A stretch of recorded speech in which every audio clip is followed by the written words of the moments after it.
Ladies and gentlemen, boys and girls, from Eric Lima Shenanigans of 1977. It's Friday, and you know what that means. It's time for the weekly SmackDown Event Center report. And now here's the man that will bring you the happenings on WWE SmackDown every Friday night, Mr. Eric M. Lima. Thank you very much, Mr. Announcer, sir. Well, hello there, everyone. Welcome to yet another episode of Eric Lima Shenanigans of 1977. Ladies and gentlemen, I have done it. I have made it. 2,500 episodes of the show. First and foremost, I want to thank everyone for their support, who has been supporting this channel for the past 3 years since it debuted. Well, next week will be 3-year anniversary of its debut, and I'm really excited about it. I want to say thank you all for your awesome support, and I'm hoping there'll be 2,500 more. You never know how many episodes I'm going to do. Hope I can continue for a long time. And like I said, it's been a rough month, but but this is one of the highlights of this month, other than the Portuguese feast. But the biggest lowlight was, like I said, the sabbatical. But hey, it is what it is. But I'm very happy. 2,500 episodes. I want to thank everyone for their support, and I want to thank everyone for tuning in. Alrighty then, I did watch SmackDown earlier on some, so I watched Death Before Dishonor, and which I did. So I wasn't. So I said, I thought to myself, if I make the video in the afternoon, because I saw it, and you know what, you could take a guess of how I saw it. If I made the video, it would be a spoiler, so to speak, because SmackDown airs on the USA Network at 8 o'clock, so I figured I would wait till SmackDown's over from our side, from our vantage point, so to speak, and then I would do the video. But I was watching, so what that freed me up some time to watch Ring of Honor, Death Before Dishonor, 2025. So that will be on the next episode of the show. So we're going to get right into it, folks, to talk about. And plus, I'm going to make my picks and predictions for Clash in Paris. There's some matches going on in there. Logan Paul, that Beavis-looking butthead, addresses John Cena, disrespects the fans in Lyon, France, because where it takes place. John Cena comes out, just hits Logan Paul with the truth about why Logan Paul's actually there, and then apologized to the young man that went viral months earlier. I think it was in Brussels, if I'm not mistaken, or I think it was in Brussels or in Belgium, I think. And the young fan, John Cena apologized to him, had a selfie, did a video with him. It was really cool. That young fan will never forget that for the rest of his life. So, much respect and class to John Cena. And Kathy Kelly interviewed the Street Profits and B-Fab about them facing Melo Don't Miz in a number 1 contenders match for the tag team titles. Winning team faces the Wyatt Six for the tag titles at Clash in Paris, which Bo Dallas, a.k.a. Uncle Howdy, showed up and played a little bit of mind games with the Street Profits and B-Fab. But the Street Profits answered right back. Chelsea Green and Alba Fire attacking Charlotte Flair and Alexa Bliss before their tag team title match, which they blew it. They blew their shot at the tag team titles. But here's the upside. With Piper Niven not medically cleared to compete, I think they're going to wait on Piper Niven to be medically cleared to compete so they can have their legit tag team title match. But Chelsea Green and Alba Fire made a foolish decision. I thought Chelsea Green would fill in for Piper Niven at that point. But it became a one-on-one match. Charlotte Flair had to be helped to the back, and Alexa Bliss was facing Chelsea Green one-on-one. Alba Fire got involved in the match many times, but Alexa Bliss, despite the fact not having Charlotte Flair in her corner, ended up winning the matchup. So Alba Fire and Chelsea Green decided to become bad sports, attacking Alexa Bliss after the matchup. But then here comes Charlotte Flair to the rescue, but she was also taken out. And it seems like Chelsea Green and Alba Fire got a mission ahead of them to do. Kathy Kelly interviewed Sami Zayn as he gets ready for his title defense against Solo Sikoa. I mean, not title defense. There I go. I just went ahead of myself. As he prepares for his title match against Solo Sikoa, who is defending the United States title. Botch right there. Make it as you will. Anyways, I can see Romy going, Eric, you dumb, you know what? Yeah, I'm having those moments. I have those moments, Romy. Trust me. My brain is getting tired. It's already late. I should be in bed, but I have Saturday off, so boom. So guess what? I'm staying up late for this. Good Lord. Anyways, I'm doing it for you people out there. Anyways, Aleister Black addresses Damian Priest, and then Kathy Kelly interviewed Damian Priest about to respond to Aleister Black, which he did, and it's going to be a really bowling shoe ugly fight between Damian Priest and Aleister Black.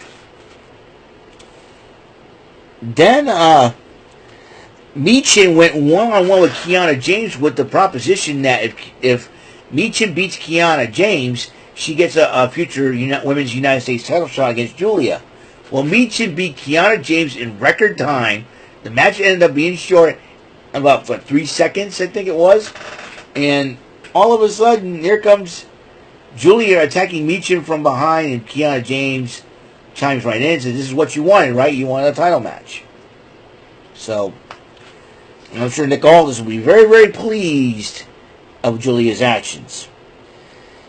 Meanwhile, Drew McIntyre comes out to address Randy Orton in front of the people of Lyon, France. And he thinks that Randy Orton's a fraud if he did it for Cody Rhodes and all that. And he goes, and then Randy Orton comes out. He says, I heard you out. And listen, I only did it for me. So, I did it for me. So, I did it. He goes, I did it because you're a prick. That's what he called Drew McIntyre a prick. McIntyre headbutts him, and then when he went to go for the Claymore, Randy Orton moved out of the way. Then Randy Orton's about to punt him in the skull, but security and referee, two security guards, and Shane Helms tried to stop him. Randy Orton arcades the security guards and Shane Helms. What's up with that? Seriously. I think Nick Aldis is not going to be very happy about that. And Carmelo Hayes and The Miz were talking about facing the Street Profits in the number one contenders match. Once again, Bo Dallas, a.k.a. Uncle Howdy, working his mind games against the newly formed team. But they said, we got this. So, then Nick Aldis confronts Orton about what Orton did. I'm sorry, but it's that I got the tendency. You got to give him those fireballs, the drink. It's the best drink in the U.S. And R-Truth comes up, looks at Nick Aldis. You gonna drink that? After the day I'm having, I might. Okay, whatever. My bad. He walks away. Then there was the number one contenders tag match: Street Profits versus Mellow Dope Miz. The Wyatt Six appeared at ringside, creeping out Michael Cole and Wade Barrett. As you know, Michael Cole's filling in for Joe Tessitore. So, and the Street Profits are now the number one contenders for the tag team titles, and they'll be facing the Wyatt Six at Clash in Paris. I will give you my picks and predictions on that. Jade Cargill talking smack to Tiffany Stratton. Tiffany Stratton talks smack back to Jade Cargill. It looks like Jade Cargill is not done. With Tiffany Stratton. Solo Sikoa talks to the MFTs addressing Sami Zayn. Says, you know what? Sami Zayn's going to beat me for this championship. So, but then the title match happened between Solo Sikoa and Sami Zayn. The MFTs, that's Tonga Loa and JC Mateo got involved during the match, but then Jimmy Uso, Big Jim, who's going to be a daddy, and Jacob Fatu helped out to make sure to even the scores. They brawled with everybody in the back, towards the back. Sami Zayn took advantage of the situation, hit Solo Sikoa with two haluba kicks, and ladies and gentlemen, we have a new States champion in Sami Zayn. Sami Zayn's been Intercontinental champion. He's been Tag Team champion. And now he's United States champion. That means one title away from being a Grand Slam champion. Either the Raw World Heavyweight title, if he goes back to Raw, or the WWE Undisputed Championship held by Cody Rhodes. So there's that. And, ladies and gentlemen, before we end this milestone episode, I am going to Clash in Paris. I'm going to make my picks and predictions for Clash in Paris. So, hit the Wikipedia. I'm going to hit up the Wikipedia and matches. Alrighty then. So, 6 matches on the card. Let's run them down. John Cena going one-on-one with Logan Paul. Fatal 4-Way for the World Heavyweight title. Seth Rollins defends against CM Punk, Jey Uso, and LA Knight. Yeah. And Sheamus versus Rusev in a good old-fashioned Donnybrook match. Meanwhile, Roman Reigns versus Tribal Thief with the Shula Fala, Bronson Reed. And then Becky Lynch will defend the Women's Intercontinental title against Hall of Famer Nikki Bella. And the Wyatt Six, Dexter Lumis and Joe Gacy representing the championships. And I just noticed something. Towards the end of that tag match, Dexter Lumis was smiling. I've never seen the guy smile in my entire life. And Joe Gacy will defend the titles against the Street Profits, Angelo Dawkins and Montez Ford. Okay, John Cena versus Logan Paul. I am hoping that John Cena wins the match. I'm picking John Cena over Logan Paul. Seth Rollins, CM Punk versus Jey. Seth Rollins versus Jey Uso versus LA Knight versus CM Punk. World Heavyweight title. I think Braun Breaker is going to get involved, and Rollins will retain. Sheamus versus Rusev in a good old-fashioned Donnybrook match. I'm picking. If that's the case, no disqualification, I'm giving the edge to Sheamus because he's going to hit Rusev in the head with his shillelagh, hopefully straighten Rusev's brain out. Roman Reigns versus Bronson Reed with Paul Heyman in a one-on-one matchup.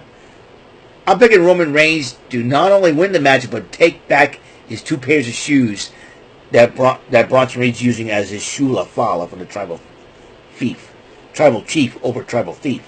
OTC. Acknowledge Roman Reigns. Becky Lynch will defend the Women's Intercontinental title against Nikki Bella. I got a hunch that someone else is going to help Becky Lynch retain the title over Nikki Bella. And then the Wyatt Six, Dexter Lumis, Joe Gacy against the Street Profits. Wyatt Six is going to retain because you got Eric Rowan and Uncle Howdy running around.